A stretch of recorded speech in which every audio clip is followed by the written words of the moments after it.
Hello, dear students and audience. Very warm welcome from Dr. Zia Ahmed YouTube channel.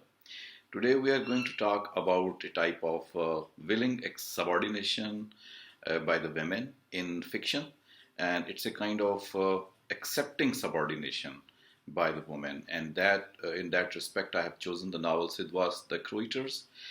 Everybody knows very well that feminism debates and talks about the subordination exercised on women in two different models, and after that suggests some way out also in the shape of resistance. Both the things are available in the novel of Bepsi Sidhwa, The Croaters. Here we have not only acceptance of subordination but also the seeds of change of that of resistance which can possibly be the part of feminism as well. So in this respect, this novel is to be discussed in this short video. So first of all, let us see what has been in history about the subordination of women. First of all, there has been the subordination from the past, very past time, when it was naturally considered that man is powerfully superior with respect to his muscular power and his exercise, what he can do. And the women is to stay at home, and she's softer, less muscularly powerful, and that's why man is superior. And as a result, with the passage of time, when civilization began to grow, patriarchy was developed. Patriarchy was the kind of notion which meant that man would be superior with respect to the decisions and women would be following it.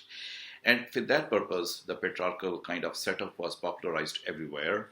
It created, with the help of certain modes of living, it created acceptance on the part of the women. So that is why subordination of women was accepted, because of the exercise of patriarchy. For this purpose, the institutions were used, religious institutions sometimes, social institutions sometimes. The social and religious institutions popularized this concept that it is the religious duty of the women to be subordinate, to be obedient, to be all the time subservient to their men. Socially, it was also said that the women possibly cannot survive without accepting this kind of subordination. Psychology of the women was also created in this respect, that the elderly women would put in the minds of the women that they are the one who needs to follow. Beauvoir, for example, Simone de Beauvoir, for example, has also talked about this, that when she was a child, she was taught to be subservient and she could not put a question. Such a pressure of the socio-religious institutions was there. And moreover, there was a concept that even if something is not according to the will and wish of the women, she was not to question at all. So that was the kind of classical historical perspective. Seen in this context, we need to approach to the novel of Bepsi Sidhwa.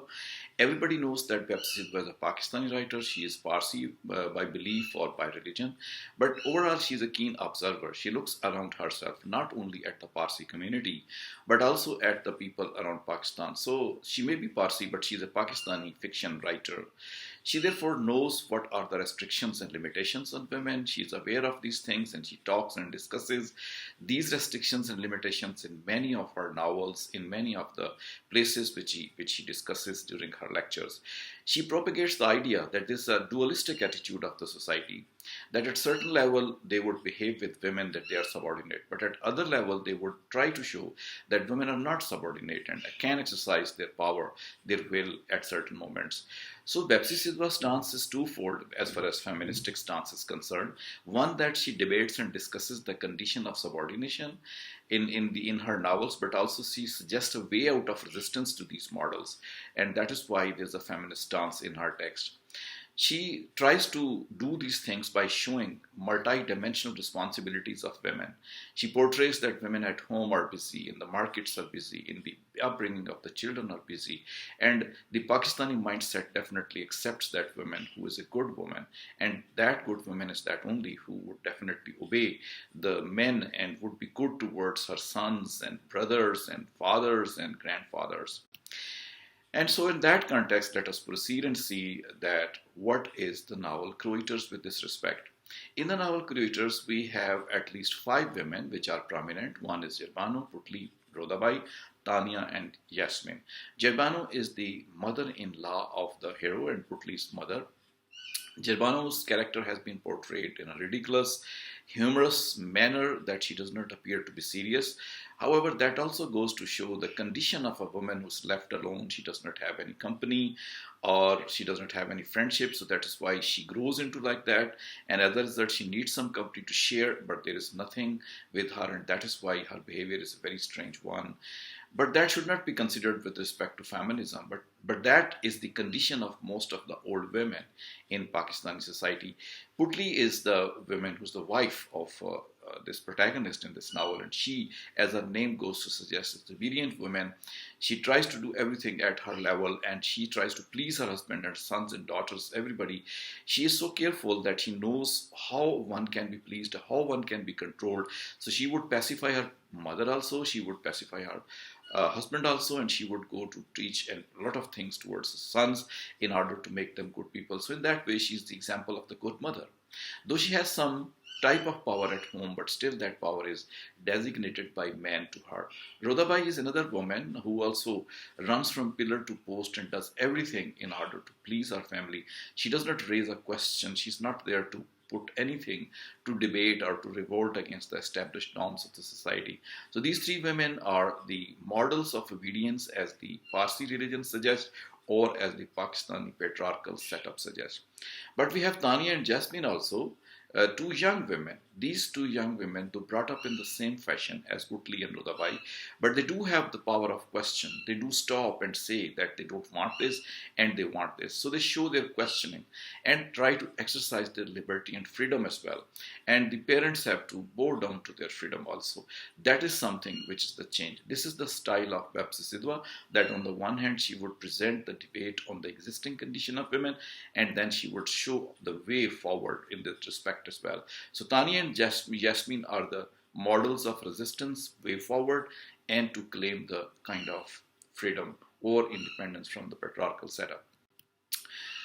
For this purpose, some of the institutions are responsible as far as Sidhwa's point of view is concerned and my point of view is concerned, that women is made responsible religiously and socially, that she will be responsible for bringing up of the family, and if something is bad in the family, she would be responsible. For example, in Bepsi Sidhwa's novel Crow Eaters, we see that Yazdi's condition is not good.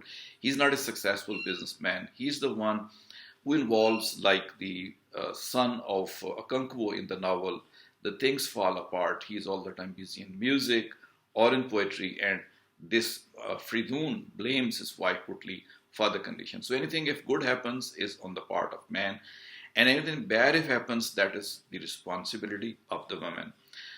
Women are taught according to the institution of wifehood and motherhood. So ideal wife and mother is that who can be glorified, is that person who would sacrifice her will, sacrifice her choice, sacrifice everything which she likes, and would be all the time working very hard in order to please the people around her. Such a woman is a good mother, such a woman is a good wife. So this is the type of social institution with which women are controlled. And hell of the matter is that there are many women who would cherish the notions of patriarchy.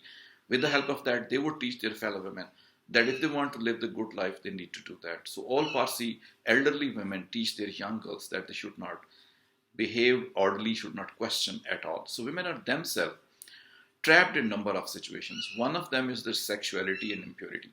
For example, the particular days the women are considered to be impure, and as a result, they are not allowed to take part in any of the activities which are considered pure. And in that way, their character, their upbearing, their personality is undermined. And they are most of the time made to perform feminine roles only, caring, or the kind of nurturing, or the kind of sacrificing, all is demanded of them. And above all, according to the Parsi community, the girls are kept without any education of sexuality, so they may fall ill, they may be behaving oddly, but on the other hand, men are allowed to do so. Men can visit the places where sexuality is available, but the girls are kept totally ignorant of that. So in this way also, their character is undermined. They are shown not the path of life, but the path of pure obedience and keeping pure themselves for the sake of man. So it's the plan of man all the time which succeeds. The woman cannot plan her life. So all the time women are taught, according to Bepsi Sidhwa's text, that they should follow their men. So in that way, this is the kind of feministic attitude of Bepsi Sidhwa in the novel The Crow Eaters, that she debates the people who are obedient and willing to accept their obedience, but on the other hand, the seeds of resistance are also growing through the young generation characters. That Sidhwa shows us in the context of Pakistani patriarchal system and her own religious ideologies. So thank you for watching. Here the whole game ends. Hopefully you like it. If so, then do not fail to hit the subscribe button as well as the like button. If you post some comments, I may be able to reply as well.